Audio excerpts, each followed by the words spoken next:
He dodged a bullet and death and immediately vowed to fight. Tonight, now we know who Donald Trump wants to continue that fight with. The Ohio Senator J.D. Vance tapped as the Republican vice presidential nominee. Tonight here on the Hill, the facts as we know them. Who is J.D. Vance? And what law enforcement is revealing about Trump's assassination attempt. Plus, another major decision, the federal judge in Florida dropping Trump's documents case. And with all this in the backdrop, has President Biden stopped the calls from Democrats for him to go? The very latest from both sides of the political aisle as the Republican National Convention is underway right now here on the Hill.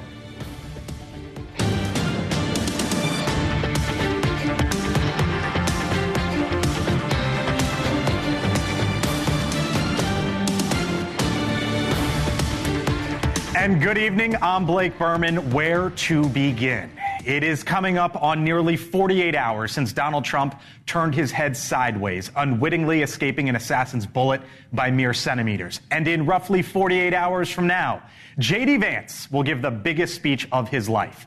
From Milwaukee, as the Republican National Convention is officially underway, Trump announcing this afternoon the senator from Ohio as his running mate. Vance briefly appeared, as you can see there, at the convention hall. So who is he? Well, J.D. Vance is just 2 weeks shy of turning 40 and already has a lengthy resume. He served in Iraq as a member of the Marine Corps. After graduating from Yale Law School, his memoir, Hillbilly Elegy, which details growing up in a Rust Belt town of Ohio, became a New York Times bestseller. Venture capital came calling, and then Vance, after that, won Ohio's vacant Senate seat. Tonight, he is potentially one election away from becoming the next vice president of the United States. In a post, Trump says, quote, J.D. will continue to fight for our Constitution, stand with our troops, and will do everything he can to help me make America great again. President Biden gave this reaction right here moments ago. He's a clone of Trump on the issues. A clone of Trump on the issues. So I don't see any difference. Now, on any other night, this would be the biggest story, no questions asked. But tonight, real questions still remain about how a gunman nearly assassinated the former president of the United States. The Department of Homeland Security Secretary Alejandro Mayorkas, whose agency oversees the Secret Service, endorsed the agency and its leader today. I have 100% confidence in the United States Secret Service, and what you saw on stage on Saturday with respect to individuals putting their own lives at risk for the protection of another is exactly what the American public should see every single day. It is what I indeed do. So welcome to the Hill here on NewsNation. We begin tonight with one of the highest-ranking Republicans in all of Washington. He is the congressman from Minnesota, Tom Emmer, number 3 in House leadership, who joins us live, as you can hear and see there, from Milwaukee, Wisconsin, the site of the Republican National Convention. Congressman Emmer, thanks for being with us here on the Hill. Appreciate your time, sir. Look, there's a lot to get to. Let's start with the big news in the last 2 hours or so. J.D. Vance. The lure, as you see it, with him is what, sir? Oh, great pick. Trump did it again. He's his youth. As my 28-year-old daughter said to me about an hour ago, I get what he's doing. Everybody's so old in this thing. And J.D. Vance, about to turn 40 years old. He's got a resume, like you were talking about in the intro, that is unmatched. Plus, his service as a Marine should not be overlooked. I think J.D. Vance is a great pick. I think it balances out the ticket really well. But keep in mind, everybody's going to be voting for Donald J. Trump. So they're going to be voting for the top of the ticket, and you're right, that's the way it works. But now there's questions about who the number 2 is. And here's what Democrats are already saying, Congressman. They say he's too extreme, essentially. He would not have acted the same way as Mike Pence did on January 6th. He wants a national abortion ban, or at least said so in 2022 when he was campaigning. What do you make? What is the response from Democrats who say, look, this guy didn't act the way he should have on January 6th? Yeah, well, the response is the choice is very clear. When it's between Donald Trump and Joe Biden, Joe Biden's created 20% inflation over the last 3.5 years. The average American is spending $1,000 more a month than they did 3.5 years ago. And what's the answer of the Biden-Harris ticket, Blake? They want to double down on taxes. They want to do another $5 trillion in taxes next year. They want to have a highest corporate rate in the world, higher than communist China. And what do you get with Trump and J.D. Vance? And J.D.'s going to be a great salesman for this. You get a safety and security, an economy that works, a sealed border, peace around the globe. Democrats are going to say whatever Democrats do, but people are a lot smarter across America than they give them credit for, Blake. So the thinking here, Congressman, is that J.D. Vance, who's from Ohio, can potentially play in Pennsylvania, Michigan, and Wisconsin, the blue wall, those three crucial states. You're from the state of Minnesota. It hasn't gone red since 1972. Joe Biden won it last go-around. I hear you touting the president, or at least pushing back on the current president's policies. Does J.D. Vance put Minnesota in play, Congressman, or as you see it, or are you not there yet? Because the Trump campaign seems to think that your state could be in play. Well, I believe it is in play, and it's in play because of Donald J. Trump. Minnesotans are being hurt just like all Americans by this ridiculous inflation, by the invasion at our southern border, which has turned every community into a potential fentanyl overdose community. You got 300 Americans dying a day, Blake, because of the fentanyl coming across our southern border. They're ready for a change, and you're right. People should keep in mind Donald J. Trump, when he ran in 2016, he came within a point and a half of beating Hillary Clinton in Minnesota. Like you said, we have not voted for a Republican presidential candidate in 50 years. This time, I think Trump is going to actually pull it off in Minnesota. Okay. On Vance, he essentially linked the rhetoric of President Biden to the assassination attempt on the former president 48 hours ago. He said, quote, "The rhetoric led directly to President Trump's attempted assassination." Did J.D. Vance go too far there, Congressman, or no? Well, I think first off, Blake, we got to be talking about the families that lost a loved one and have loved ones in critical condition. We should be praying for them. We should be praying for their families. We should be praying for everybody who was there and witnessed that awful event. We should be praying for people who are watching it in real time, praying for our country. So we got to keep that in mind. But we have huge questions that need answering. We got to know, how did a shooter get so close to the president with an unobstructed view of the podium that he was speaking from? And I think you talked about this a little earlier as well. If the president had not suddenly turned his head to the right, we might be having a much different outcome. So, look, I think Republicans and Democrats alike, a bit of a wake-up call. This country, the debate should be about ideas, not about personalities. Hopefully this is the beginning of getting back to that. Congressman Tom Emmer from the state of Minnesota. We'll leave it there. Thank you for your time, sir. We appreciate it. And I believe first time on the show, so hope to have you on back. Thank you. Thanks for having me, Blake. You got it. All right, joining us here on the Hill throughout the hour, Kelly Meyer, NewsNation Washington correspondent. Kurt Bardella is a NewsNation contributor, Democratic strategist as well. Julia Manchester, national political reporter for The Hill. And Denise Gitsom, NewsNation political contributor, former aide in the Bush White House as well. Hello to you all. Happy Monday in what is unquestionably going to be a very long and very exciting week, no matter which way you are on the political aisle. I don't even know where to begin, but let's start, Julia, with the big news and Kelly with the big news on J.D. Vance. And we are going to get the latest reporting as it relates to the investigation on the assassination attempt. But J.D. Vance, what are we going to hear out of Republicans and what are we going to hear out of Democrats, Julia? Look, I think Republicans are going to talk about how J.D. Vance has essentially been the face of the America First or MAGA movement on Capitol Hill. I think you're already hearing from Democrats that, oh man, life comes at you fast. They're pointing to the days when J.D. Vance in 2015 and 2016 would go on progressive or liberal talk shows and really trashed Donald Trump. He was a never-Trumper. He was a never-Trumper, one of the most vocal never-Trumpers. But, you know, over the past few years, or several years, I guess we should say, he started this political evolution. And when Rob Portman, the former senator of Ohio, announced he was leaving, we saw that political evolution sort of come full circle. J.D. Vance running for that seat, handily beating, I think, Tim Ryan by 6 or 7 points. So this is very much the full evolution of J.D. Vance, a different picture of where he was less than 10 years ago. And we heard President Biden say he's a clone. Yeah. I think Republicans would say, great. As you heard from Tom Emmer there, at the end of the day, it's going to be the top of the ticket that matters. Though, I mean, this is the most unusual election, so I think people are starting to look at the vice presidential candidates. But what about that argument from President Biden today? Well, and we also know that the vice president, Kamala Harris, did make a call to J.D. Vance. He didn't answer. It went to voicemail. They put out a statement. Tanya Nori got that.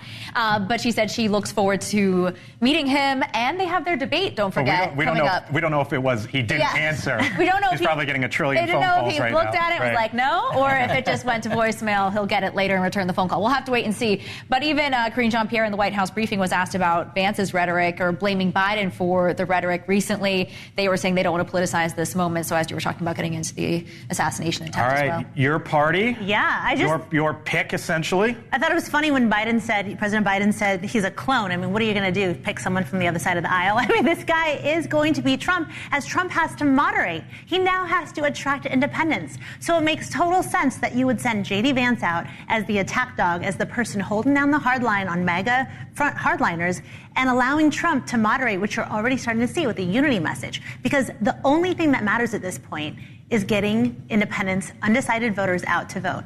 And if they think that Trump and J.D. Vance are doubling down on a MAGA-only, America First sort of policy agenda, and Trump doesn't have that freedom to wiggle. But isn't that what independents are going to think?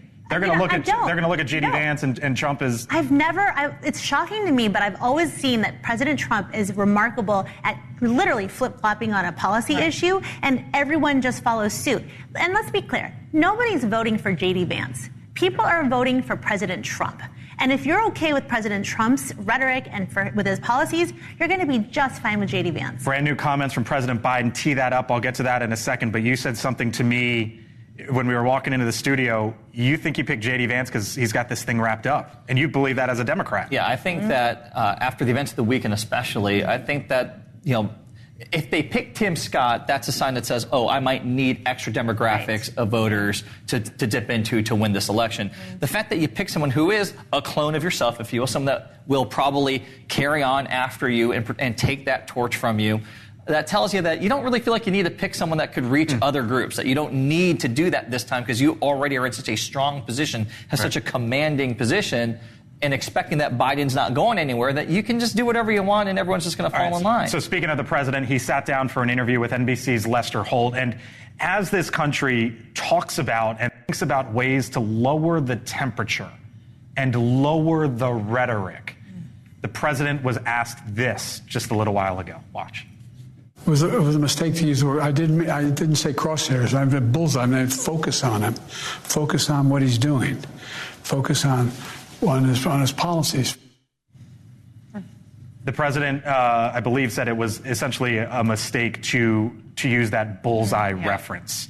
Yeah. Well, okay. I want to clear something up here. Number one, you'll notice Tom Emmer completely dodged the question about J.D. Vance's tweet blaming Democrats, blaming Biden's rhetoric. That's probably not the right. He didn't answer it at all. Number two, there is zero evidence, that whatever happened over the weekend had anything to do with anyone's political statement on either side of the aisle. There's no evidence that had happened. And that's a bit about what the White House was saying in the briefing today, because they got a lot of questions about this, especially the quote threat to democracy. If his messaging, are they going to change that threat to democracy? That was the question we asked, and directly. And it wasn't like, is that going to be deleted from his teleprompter going forward? They just said that they were going to focus on his messaging and his agenda going forward. They didn't answer that specifically. All right. Still to come here on the Hill, Donald Trump's former chief of staff, Mick Mulvaney, shares why Trump made the Vance selection, plus the newest information from law enforcement this evening. What we are learning tonight about the assassination attempt, a major court ruling for Trump, his Florida court case dismissed, and the reaction to it all from the other side of the aisle, including this question: are Democrats done calling on President Biden to drop out of the race? This is The Hill on NewsNation, live from Washington, live from Milwaukee, and the very latest from Pennsylvania. We're back in a few.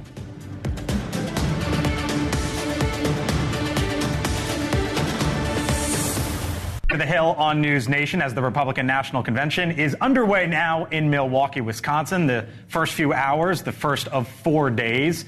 The reaction is starting to pour into the announcement of J.D. Vance as the vice presidential pick. And on the floor of the convention is where we find our Joe Khalil, who's got a couple of Republican lawmakers with him. Joe? Yeah, not one, but two. Congresswoman Beth Van Duyne and Rich McCormick, who waited around a while for us for this interview, so thank you very much. So let's start with J.D. Vance. What do you think of the pick? I think it's a great pick. Look, he's come from nothing and he's made something by working hard. I think, you look at what he stands for, you look at the fight that he's had, his ability to be able to work with Trump and what he has in mind, for the future of America. I'm excited that we actually now have a full party pick, and I look forward to November. Congressman, if you look at what represents the Marine, the ultimate American dream, coming from nothing, coming from not just poverty, but a really bad situation family-wise.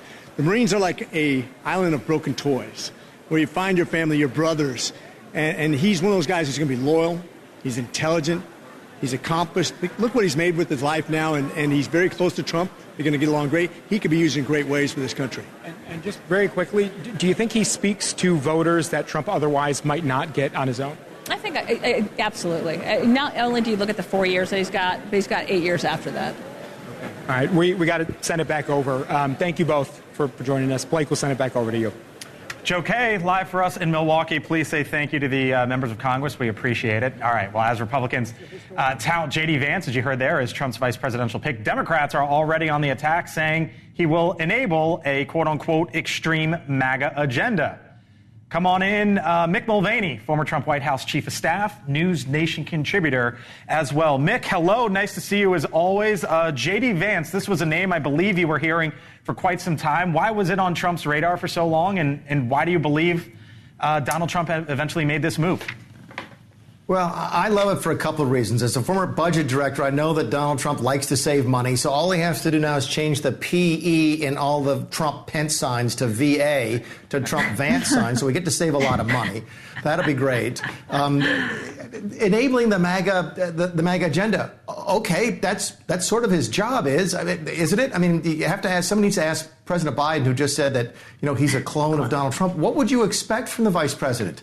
Maybe we should ask Joe Biden, where is the big differences between you and Kamala Harris on policy? And if you were to pass away tomorrow, would she not continue your agenda, or would she change it dramatically? Anyway, here's the bottom line, is why I think he went with J.D. Vance. I think Kurt is correct. I think they feel very confident right now about their chances to win this election. And at the end of the day, Trump knows this. This is the one position, the one hire he has to make that he cannot fire. He can't get rid of this person. You can change secretaries of state, budget directors, chiefs of staff. You can't change your vice president. So I think Trump ultimately just went with somebody that he likes. And you can't fault him for that. If you can find somebody who's qualified, who's with you on the issues, who's a likable person, who'd be a good president if something happened to you, and you like them, that sounds like a pretty good pick to me. So, Mick, you know where the ads are going on the Democratic side. Because J.D. Vance, at one point in time, back in 2015 and 2016, was no fan whatsoever of Donald Trump. Listen here to Vance back then, and I want to get your reaction on the other side. I'm a never Trump guy. I never liked him. I can't stomach Trump. I think that he's noxious and is leading the white working class to a very dark place. Mick, they're going to play that sound followed by the "I'm Joe Biden and I approve this" message, and that's probably what you're going to get in Pennsylvania, Michigan, and Wisconsin, is it not? Yeah, and I think we tried it with Kamala Harris and Joe Biden back in 2020 when she called him a racist, and it didn't work for us.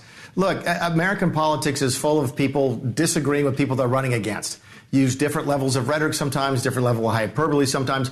Face it, I mean, George Bush the Elder called Ronald Reagan's fiscal policies voodoo economics, and it's now Republican orthodoxy. So it's not going to surprise anybody, I don't think. Is it going to be troublesome? Yes. Is it the best the Democrats probably have at this point? Yes. Does it move the needle? I don't think so. I think everybody in your show recognizes nobody votes for vice president. You've sort of made up your mind at the top of the ticket. This race now is about energy and commitment, and Trump is winning on that by a fair margin. Do you think he helps Trump pick up votes in Michigan, Wisconsin, Pennsylvania? And then I want to ask you about real quick about something that Tom Emmer told me. Yeah, real quickly, I don't think he costs them any votes. I don't think there's anybody around going, well, I wasn't going to vote for Trump, but I will now because of J.D. Vance. But conversely, I don't think somebody said, oh, I was going to vote for Trump, but now I can't vote for him. This is not a Sarah Palin moment. This is a good choice. Tom Emmer told me he thinks it leads to a victory in his home state of Minnesota. Is that Is that dreaming and wishful thinking, or you think it's actually in play potentially? No, I think some states that we don't expect to be in play are going to be in play this year, Virginia being one of them, Minnesota being another. Watch the time. Keep in mind, more so even than money, what's the most important commodity in a campaign? Time. Where will they be sending J.D. Vance? That's where they think he can help them. Mick Mulvaney, NewsNation contributor, former Trump White House chief of staff. Thank you, sir. Appreciate it. Talk to you soon. See you, Blake. You got it. All right, there is still much more ahead here on the Hill. In the wake of the assassination attempt on Donald Trump, one lawmaker thinks the convention, you know what? He thinks essentially maybe lawmakers might come back to Washington, or at least might need to focus their attention elsewhere. What about that possibility? Should lawmakers be back here in Washington and instead of at the convention? We'll talk with him on the other side of the break. And Jesse Weber tells us what the judge in Florida who dismissed Trump's document case got right and got wrong. And a live look inside the Republican National Convention in Milwaukee. Our special coverage here on NewsNation continues tonight, 10 o'clock Eastern. But before then, on the other side of the break, we're back here on the Hill.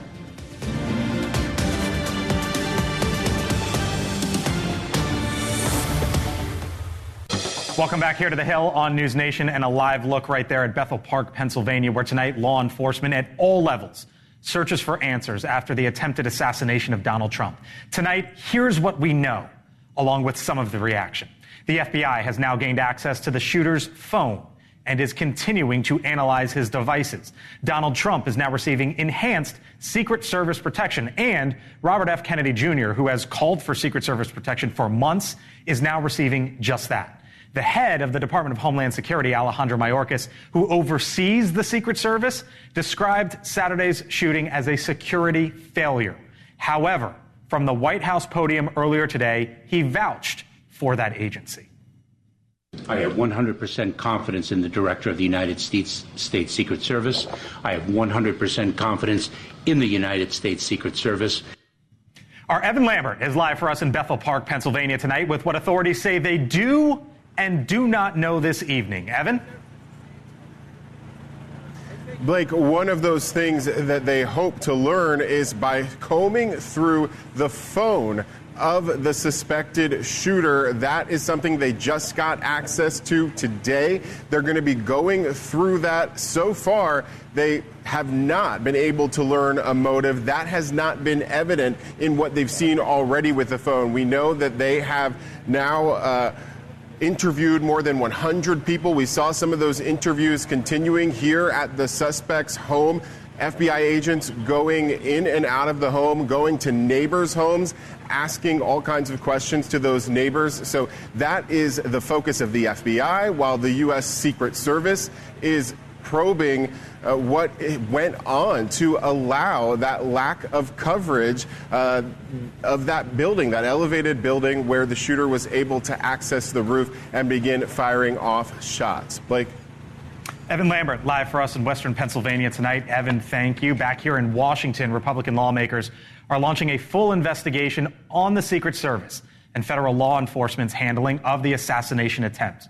Member of the House Oversight Committee, Republican from the state of Tennessee, Tim Burchett joins us live once again here on the Hill. Congressman, thanks for being back with us. We spoke Saturday evening. It's nice to speak with you again. Yeah. You have since said that Republicans need to get to Washington, quote, to hell with the convention. Do you think that your colleagues who are in Milwaukee need to leave there and come back, and that this should be the sole focus?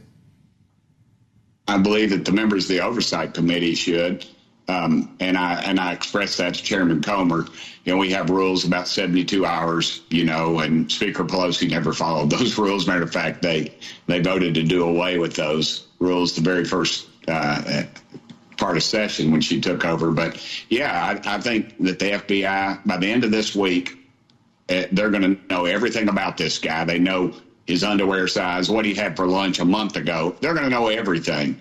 And the longer we wait, the more it feeds the conspiracy theory motives, and we just need to put that to rest. I think it was a failure, and if they delay us, then we will start asking some questions about conspiracies, because I have a lot of those. A guy walks up with an AR, 115 yards from the president. Apparently gets out of a van, and there's a ladder on this building, and nobody has secured this building. You've been at these things. I've been at these things. I can remember when I was mayor of Knox County, President Obama came to Pellissippi State, and I think it was 20 or 21 of our dump trucks that we loaned them just so he could walk out of the limo, because there was a line of sight there, a mile away. And so this doesn't fit. This does not fit the professionals that we know the Secret Service to be. Something is amiss.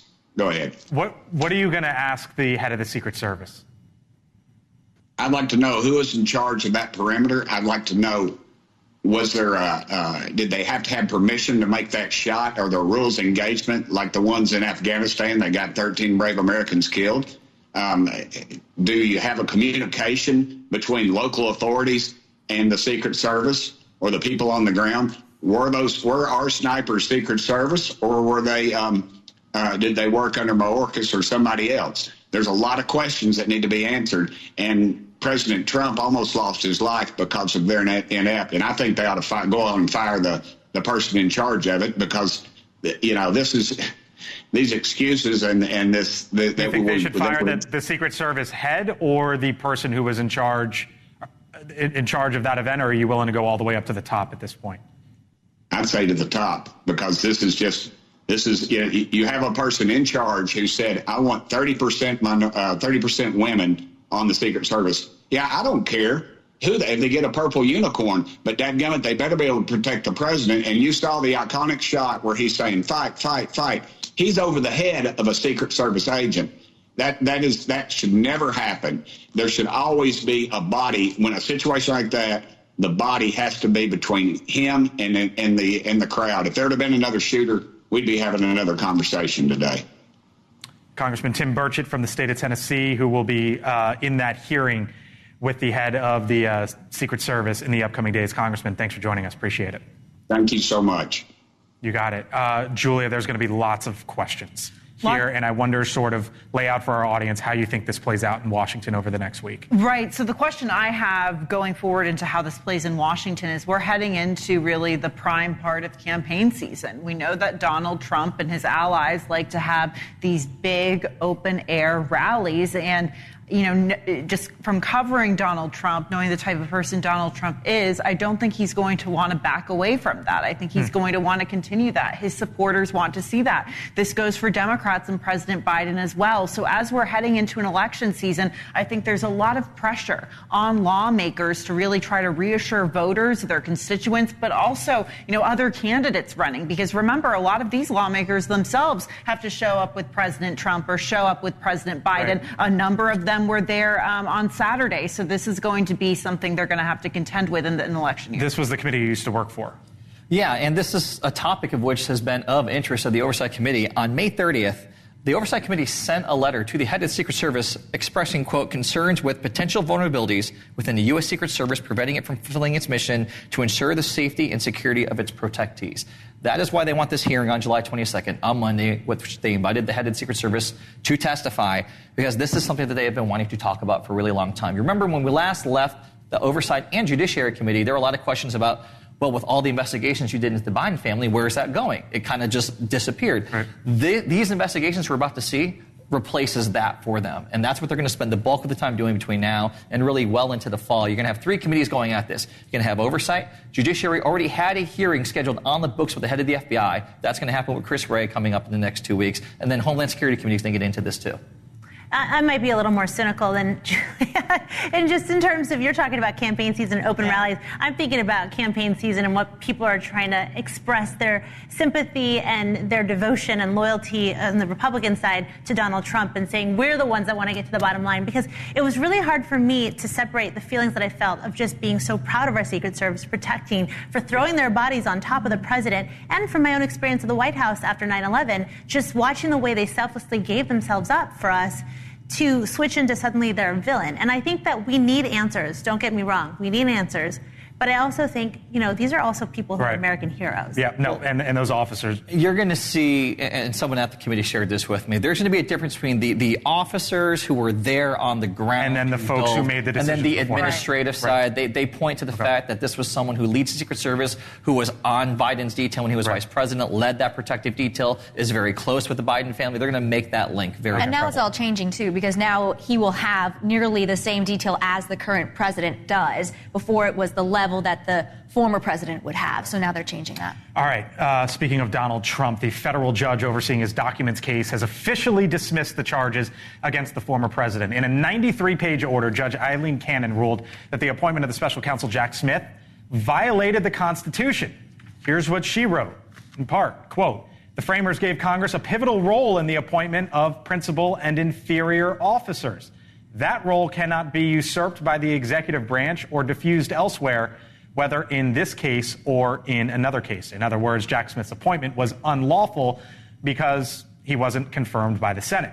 Joining us now, NewsNation legal contributor Jesse Weber. All right, Jesse, here's what I don't understand. If you are going to argue that Jack Smith is unconstitutional in Florida, how is he constitutional in Washington, D.C. for the other case? Either Eileen Cannon is right and they're wrong in D.C. or vice versa. So first, let me figure that out for me. Well, first, let me just say, excellent coverage you did on Saturday with the breaking news. Just have to call you out before I even get into that. Now, this decision is not binding on Judge Chutkan. What could be binding on Judge Chutkan if this is appealed and makes its way to the Supreme Court? We don't know how the Supreme Court will rule. I will tell you one thing. I think it's very interesting that Judge Clarence Thomas spoke about this in the immunity ruling when that was not even an issue, kind of gave a roadmap by which Judge Cannon could decide this. But look, I think this is it's an uphill battle. Do you think there was something there with Thomas? Is that what you're intimating? I think it was interesting. He made a note of whether or not Jack Smith was supposed to be appointed or not, or had the authority to be appointed when that wasn't an issue in the immunity case. But I will tell you, courts have looked at this issue in the past with other special counsels, and traditionally they have been upheld. I think this is a long shot bid from Judge Cannon. I think she makes a couple of interesting points by saying Jack Smith's in a different camp than other special prosecutors. He was a private citizen. But having said that, and she looked at the statute, she looked at the precedent, she looked at the history, she wasn't convinced. She says even the Supreme Court hasn't addressed this issue directly. I think there was an appellate court would disagree with her because, again, I think there is authority to say he has the ability to do this, but we shall wait and see. You know, Jesse, it's a question we always ask. Why and why now? And there's going to be folks that say, on the Monday of the RNC, that doesn't add up. You would say what? 2 days after former President Donald Trump was almost assassinated, the optics, I get it. I understand. You could say it. And Judge Cannon, by all accounts, a lot of her rulings, which have been overturned, they appear to be partisan in favor of Donald Trump. You could also make the argument she's bent over backwards to try to make sure this case gets thrown out. Having said that, look, it's a 93-page opinion. She's backed up by legal support. I don't think it's going to be, if it goes to the 11th Circuit, which I imagine Jack Smith will appeal to, it probably won't stick. What the Supreme Court will do is up in the air. And the immediate idea, by the way, is he could step down and a U.S. attorney could come in to continue this prosecution. That might be unlikely. All right. Jesse Weber, NewsNation legal contributor. Thank you, Jesse. Talk you got to you it. soon. All right, still to come here on the Hill. President Biden sits down for yet another interview as critics question his ability to serve a second term. What he just said when the Hill returns. NewsNation tonight. Leland Vittert and Blake Berman host a special night of coverage of the Republican National Convention in Milwaukee with an exclusive behind-the-scenes backstage pass. Special coverage tonight, 10/9 Central, only on NewsNation. Comments that he made in which he said that Donald Trump should be put in a quote-unquote bullseye happened a week before the assassination attempt on the former president. President Biden giving an interview moments ago, and he said here it was a mistake. You said it's time to put Trump in the bullseye. There's some dispute about the context, but I think you appreciate that. I didn't say crosshairs. I was talking about focus on it. Look, the truth of the matter was, what I guess I was talking about at the time was there was very little focus on Trump's agenda. Yeah, the term is bullseye. It was a mistake to use the word. I didn't say crosshairs. I meant bullseye. I meant focus on him. Focus on what he's doing. Focus on his policies. Joining us now is the congressman from the state of Maryland, the Democrat Glenn Ivey. Congressman Ivey, thanks for being back with us here on the Hill. As you know, Congressman, Democrats have made this argument that Donald Trump is an existential threat, that he is a threat to democracy, and have suggested that if Trump wins, democracy is over. Do Democrats need to dial back that language and dial back that phrase as you see it? Well, I think we need to be careful about how we say those kinds of things, but I think it's different than, as the president acknowledged, the comment about the bullseye. That's definitely places we shouldn't go. I remember a few years ago, a Republican had an ad that put AOC and literally in an ad in a bullseye in the crosshairs in one of her ads, right. And there have been a lot of comments that have been over the top. Certainly President Trump is not. I don't know that he should be casting the first stone on that kind of thing, because he's made a lot of statements along those lines too. But I think we really need to move away from certainly violent rhetoric of that kind of thing. I do think, though, that yes, there's a call for unity, but this is a campaign. Democrats and Republicans have fundamentally different views about how the country should be run. And I think it's important for us to point those things out so that voters understand what the clear choices are. Has President Biden weathered the storm as you see it?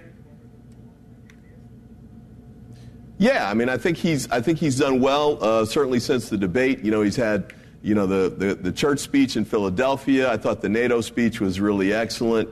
He did the almost hour-long press conference afterwards. There have been a number of public events in between there. He's been great at rallies and the like.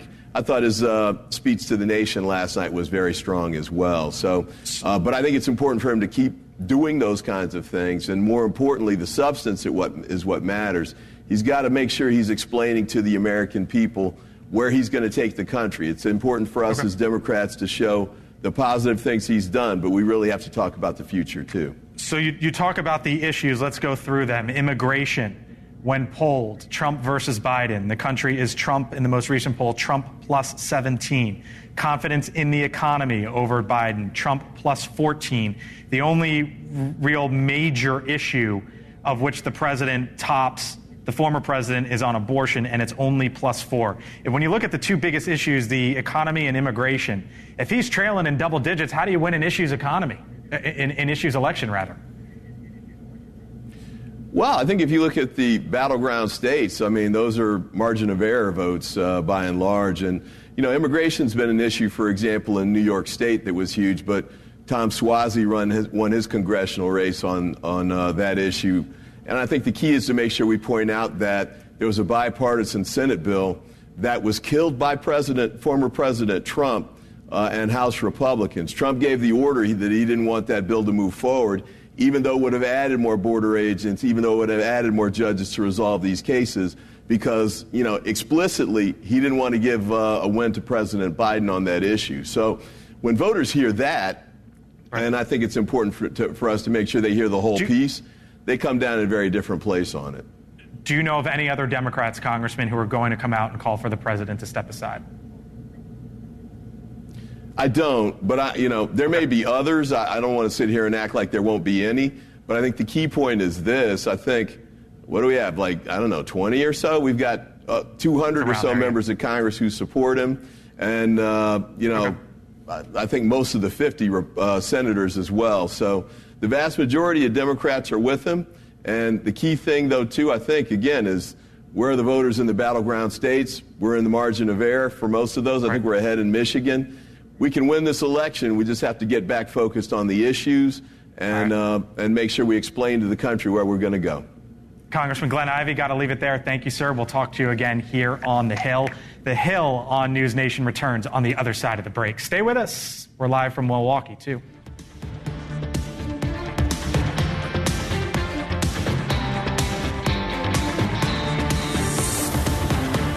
Welcome back here to The Hill on NewsNation. So two multi-billionaires, the Tesla and SpaceX CEO, Elon Musk, and the hedge fund manager, Bill Ackman, two different kind of billionaires, say they are formally endorsing Donald Trump. Musk posting, quote, "I fully endorse President Trump and hope for his rapid recovery." That on Saturday evening. Ackman writing, "Many ex-followers have already understood this from my supportive posts of Trump and my criticisms of Biden. So that from two wealthy individuals who are likely to back Donald Trump's candidacy. You know what's ripping right now in the J.D. Vance news in the wake of it? Crypto. Because they view him as tech and will be friendly to investment and will be friendly to venture, so on and so forth. The Vance announcement is the biggest news of the day coming out of Milwaukee. Donald Trump announcing J.D. Vance as his running mate. You absolutely, as a Democrat, hated that interview that I just did. With Congressman, all due respect to Glenn Ivey, this is why Democrats lose elections. This is why everyone thinks Democrats are weak. You're sitting there saying, oh yeah, Democrats should really tone it down, that calling out someone who wanted to stop the peaceful transition of power should apologize for that and dial that back. Are you out of your mind? This election is about style, not substance. Democrats love nothing more than explaining to everyone their policy positions. You know what voters don't like? Being explained to by Democrats about their exhaustive policy positions. This election is weak versus strong. We saw Donald Trump, after getting shot at, pop up like this with his fist in the air like a WWE superstar, and the Democrats' response is, oh, we got to dial it down. We got to be quiet and hide in the shadows because we're so scared of our own shadow that we can't ever do anything from a position of strength. Tell us how you really feel, Kurt. I didn't curse, which was, I thought, a victory. Well, in 2022, when Democrats performed very well, I mean, you think they need to take some of that energy and bring it in here? Yes. What their base wants more than anything, and why they have been reticent about Biden's performance so far, they want strength. They want that testosterone. We're running against the living embodiment of testosterone. The next 4 days at the convention floor, nonstop testosterone. What's our response to those Democrats? A guy who whispers and can't walk across the freaking street? That's why you're bearish as a Democrat. Thank you all. Consequential day here in politics. I want to send it over to Leland Vittert, host of On Balance, who is on the floor. Would you listen to that? It looks like they got the music roaring. Leland in Milwaukee. Leland, I wonder what your observations are there in the middle of it all. About the music or something else? Whatever you'd like, sir. Music's a little loud. The music is a little loud. I think what is interesting about this convention, Blake, unlike any others that I've covered since 2008 with Obama,